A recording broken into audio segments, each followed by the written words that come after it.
Welcome back to Ghost Pirate Entertainment. I'm your host, Kanan Becker, and today we talk about the 2020 film, Possessor. That small thought. It's all it takes to lose control. So most horror fans are pretty familiar with David Cronenberg.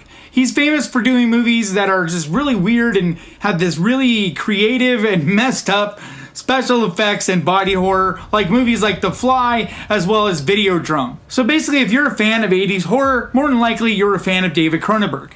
Well, he has a son, and the apple didn't fall far from the tree. He is the director of this film, Possessor.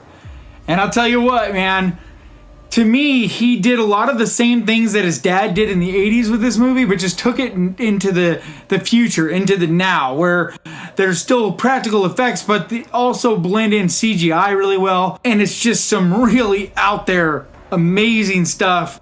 It's just very weird, but really a lot of fun to watch. So I watched this about a month ago, and I wanted to review it and talk about it then, but it wasn't available on any of the platforms streaming, so you would have had to pay like $6 for it. So I decided to wait. And it is now available on Hulu.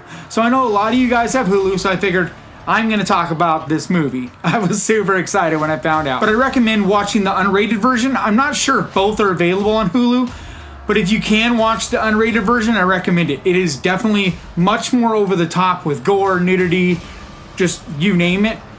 And that's the other thing. This movie's got some crazy nudity. I mean, we're talking borderline pornography type of stuff in it. I mean, it basically is pornography in a few scenes. But I thought it felt fitting. I didn't feel like anything that was really done in this movie was out of place. So to give you guys an idea of the premise without spoiling it, it's about a woman who's a part of this elite special forces assassin group. And the weird thing is, it feels like it's into the future.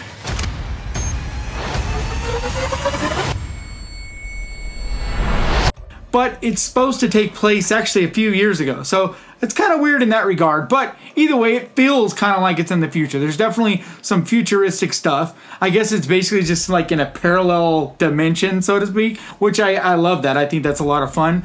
But anyway, there's this special forces assassin group that has this technology where they can take someone's consciousness and put it into someone else's body and make that body do whatever, go and kill someone, and then they can pull that person, their assassin's mind, they can pull their consciousness back out, and basically that person just killed someone and was out of their body. The woman that plays this assassin runs into some issues, and some stuff goes down. Not going to give anything away, but some stuff goes down, and it's just balls to the wall craziness. I love the fact that you're never quite sure what's reality. Especially about halfway through this movie, you start definitely questioning what's reality anymore, what's really happening to her, and what is she perceiving to happen to her. I'm not going to really explain more than that because it would spoil things, but it just has this weird dreamlike quality, acid trip quality, but done in a really unique, really transformative way that just really kind of puts you into this strange reality where everything just is not quite right. And I love it. I think it's just a fantastic movie. This movie is probably a little more sci-fi than it is horror, but I don't care. I talk about horror and sci-fi, mostly horror stuff, but hey, if a little bit of sci-fi gets into my horror, I'm good with that. Kind of like chocolate and peanut butter. I'm a big fan of Brandon Cronenberg's, and I'm really excited to see what he does in the future because I feel like for his beginning of his career to do something this cool, man, the sky's the limit for him.